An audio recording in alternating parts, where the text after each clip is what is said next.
రాష్ట్రంలో చేనేత వృత్తికి వన్నె తెచ్చినా చేనేత కార్మికులకు కష్టాలు తప్పడం లేదు.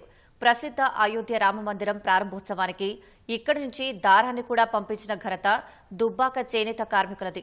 అలాంటి వారికి ప్రభుత్వం రావాల్సిన సదుపాయాలు అందడం లేదని ఆవేదన చెందుతున్నారు. ప్రభుత్వం ఇచ్చిన హామీలను నెరవేర్చి ఆర్థిక కష్టాల కడల నుంచి గట్టెక్కించాలని విన్నవిస్తున్నారు. రోజు మొత్తం పనిచేసినా 200 రూపాయల కూలి కూడా రావడం లేదని ఆవేదన వ్యక్తం చేస్తున్నారు. దానికి తోడు పిల్లల పాఠశాల ఫీజులు కట్టలేని దీనస్థితిలో ఉన్నామంటున్న చేనేత కార్మికుల దీనస్థితి ఇది. సిద్దిపేట జిల్లా దుబ్బాకలో 1947లో దాదాపు 200 మంది సభ్యులతో చేనేత సహకార సొసైటీ ఏర్పడింది. ప్రస్తుతం 1734 మందితో కొనసాగుతోంది. సభ్యుల సంఖ్య పెరిగినా నేత పని చేస్తున్న వారు మాత్రం స్వల్పమే. గతంలో 700 మందికి పైగా చేనేత కార్మికులు వస్త్రాలు నేయగా ఇప్పుడు 100 లోపే ఉండటం గమనార్హం. 2020లో సంఘం పాలకవర్గంపై పలు ఆరోపణలు రాగా ప్రభుత్వం విచారించి పాలకవర్గాన్ని రద్దు చేసింది. అనంతరం ఒక ప్రభుత్వ అధికారిని ఇన్ఛార్జిగా నియమించింది. ప్రస్తుతం 40 మగ్గాలపై 50 మంది కార్మికులు చాలీచాలని వేతనాలతో చేనేత దుస్తులు తయారు చేస్తున్నారు. నేషనల్ హ్యాండ్లూమ్స్ డెవలప్మెంట్ కార్పొరేషన్ నుంచి ప్రతి 3 నెలలకోసారి 2 నుంచి 3 క్వింటాల నూలు కొనుగోలు చేస్తున్నారు. జరీ చీరలు, చొక్కాలు, తువాళ్లు, లెనిన్ కాటన్ చీరలు, దుప్పట్లు తయారు చేస్తున్నారు. వాటిని రాష్ట్ర చేనేత సహకార సంఘానికి విక్రయిస్తూ ఉపాధి పొందుతున్నారు. ఇటీవల జాతీయ చేనేత దినోత్సవం సందర్భంగా మెదక్ ఎంపీ రఘునందన్ రావు ప్రధాని నరేంద్ర మోదీ మెడలో వేసిన నూలు లడీల దండను వీరే రూపొందించారు.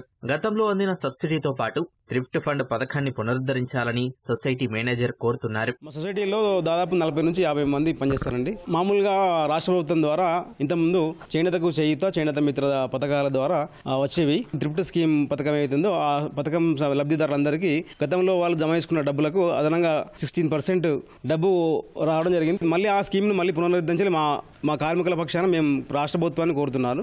ఆ నూలు సబ్సిడీ కింద గత ప్రభుత్వం 2 నెలలే అడావిడిగా ఇచ్చేసి దాన్ని మానేసింది. దాన్ని పునరాలోచించి దాన్ని పునరుద్ధరణ చేయాలని కోరుతున్నాను. ప్రభుత్వం తోడ్పాటు అందిస్తే విభిన్న ఆకృతుల్లో వస్త్రాలు తయారు చేసేందుకు ఇక్కడి కార్మికులు సంసిద్ధంగా ఉన్నారు. వివిధ విభాగాల్లో ఒకరు నెలపాటు శ్రమిస్తూ 4 నుంచి 8 వేల రూపాయలు సంపాదిస్తున్నారు. అరకొర వేతనాలతో సతమతమవుతున్న చేనేత కార్మికులకు ప్రభుత్వం రాయితీపై రుణాలు మంజూరు చేయాలని కోరుతున్నారు. బీమా సౌకర్యానికి ఉన్న 59 ఏళ్ల వయో పరిమితిని ఎత్తివేయాలని విజ్ఞప్తి చేస్తున్నారు.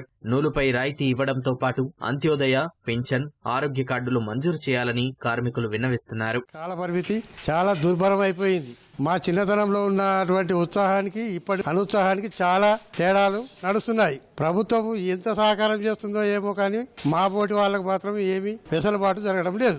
దయచేసి ఏమైనా స్కీములు ఉన్నా మా ఫ్రెండ్స్ ఏమైనా ఉన్నా సహకరించగలరని ప్రభుత్వాన్ని నేను విన్నవిస్తున్నాను. అన్ని ఇబ్బందులే సార్. ఇప్పుడు మా చేనేత పని చేస్తేనే కష్టపడితేనే రోజుకు 100 రూపాయల పని, నెల వలాన 3,000, 3,500 వస్తే, కూళ్ళు పెంచితే మాకు 5,000 వస్తే కొంచెం వాళ్ళు ఆదుకున్నట్టు అవుతుంది.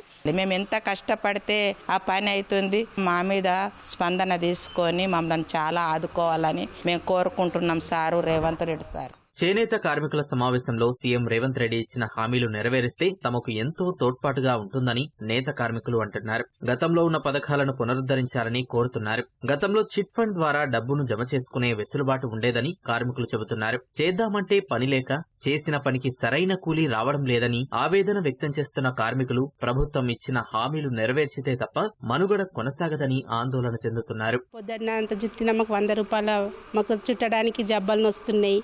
దానికైనా మాకు పైసలు కొంచెం ఎక్కువ చేయాలి. ఎవి కొనాలన్నా రేటు బాగా పెంచిండ్రు. మా పాపల చదువులకైనా మాకైనా అన్నిటికీ ఇబ్బంది ఉంటున్నాయి. మాకు సబ్సిడీ పైసలు కూడా పడతలేవు. అవి కూడా తొందరగా మంచిగా రావాలని కోరుకుంటున్నాము. మాకు ఆదాయం కూడా లేకుంటాయండి. నెలకు 2,000 ఎక్స్ట్రా చేసు పని మీద. అది లేదు ఇది లేదు. మళ్ళీ ఇప్పుడు చేసుకుందామంటే పనులు కూడా సరిగ్గా లేవు. కూళ్ళు పెంచుతా అన్నారు, కూళ్ళు లేవు. చేతి నిండా పని లేక ఇబ్బంది అవుతుంది. చేసుకుంటేనే పని పొద్దున్న దాకా చేస్తే 200 అవుతుంది.